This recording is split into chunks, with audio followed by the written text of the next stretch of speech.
വീണ്ടും നമസ്കാരം. ഞാൻ നിതില. ലാസ്റ്റ് 1 year ആയിട്ട് ഞാനും എൻ്റെ ഹസ്ബൻഡും ബാംഗ്ലൂരിലാണ്. മിൻചേച്ചിയുടെ ഓണം കൃഷി ചാലഞ്ചിൽ ഞങ്ങൾ പങ്കെടുക്കുന്നുണ്ട്.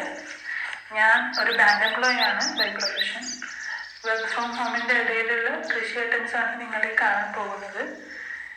മിൻചേച്ചി ശരിക്കും ഒരു ഇൻസ്പിറേഷനാണ്. ചേച്ചിയുടെ വീഡിയോസ് ഒക്കെ കാണാറുണ്ട്, ടിപ്സൊക്കെ അപ്ലൈ ചെയ്ത് നോക്കാറുണ്ട്. വേസ്റ്റ് മാനേജ്മെൻ്റ് ആയിരുന്നു എൻ്റെ ഏറ്റവും വലിയ പ്രശ്നം. ഞാൻ കൃഷി ചെയ്യാൻ തുടങ്ങിയതിന് ശേഷം അതിന് ചേച്ചിയുടെ എല്ലാ ടിപ്സും ഉപയോഗിച്ച് ഞാൻ വേസ്റ്റ് മാനേജ്മെൻറ്റ് ഹാൻഡിൽ ചെയ്യാൻ തുടങ്ങി. പിന്നെ ചേച്ചിയുടെ സ്റ്റോറിൽ നിന്ന് സീഡ്സൊക്കെ വാങ്ങി പരീക്ഷിക്കുന്നുണ്ട്. അതിൻ്റെ റിസൾട്ടാണ് നിങ്ങൾ കാണുന്നത്. നമുക്ക് അത്യാവശ്യം നല്ല വിളവെടുപ്പ് കിട്ടാറുമുണ്ട്. ഇപ്പോൾ ക്ലൈമറ്റ് ഇവിടെ കുറച്ച് മഴയൊക്കെ ആയതുകൊണ്ട് എല്ലാം ചീത്തയായിപ്പോയി പിന്നെയും സ്റ്റാർട്ട് ചെയ്ത് തുടങ്ങുകയാണ് ഞാൻ.